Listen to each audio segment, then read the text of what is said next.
বাংলাদেশ জাতীয়তাবাদী যুব দলের বাঁশখালী উপজেলা সংগঠক মিজানুর রহমানের ওপর সন্ত্রাসী হামলার প্রতিবাদে বিকেলে চাম্বল ইউনিয়নে একটি বিশাল প্রতিবাদী বিক্ষোভ মিছিল অনুষ্ঠিত হয়েছে। মিছিলটি ইউনিয়নের বিভিন্ন সড়ক প্রদক্ষিণ করে এবং পরে একটি সংক্ষিপ্ত সমাবেশে উপসংহার টেনে যাওয়া হয়।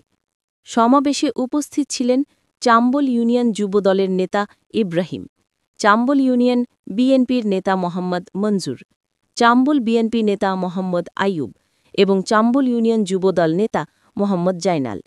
বক্তারা একযোগে মিজানুর রহমানের ওপর হামলাকে কাপুরুষোচিত এবং গণতন্ত্র বিরোধী বলে আখ্যায়িত করে তীব্র নিন্দা জানান। বক্তারা দাবি করেন ঘটনার সাথে জড়িতদের দ্রুত গ্রেফতার করে আইনানুগ শাস্তি নিশ্চিত করতে হবে। এছাড়া তারা স্থানীয় প্রশাসন ও আইন শৃঙ্খলা রক্ষাকারী বাহিনীর কাছে নিরাপত্তা জোরদার করার অনুরোধ জানান। সভায় বিশৃঙ্খলা প্রতিরোধ ও শান্তিপূর্ণ আন্দোলন বজায় রাখার গুরুত্ব বারবার জোর দেয়া হয়। স্থানীয় সহকর্মী ও সাধারণের উপস্থিতি উল্লেখযোগ্য ছিল এবং মিছিলটি শান্তিপূর্ণভাবে শেষ হয়।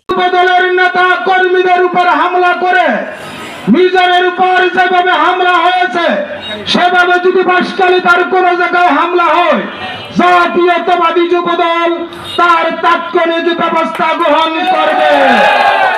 আমি আপনাদের অনুরোধ করব, সুষ্ঠু সুন্দর রাজনীতির জন্য বাঁশখালীর গণমানুষের নেতা জাফর ইসলাম চৌধুরী পরিবেশ সৃষ্টি করেছিলেন।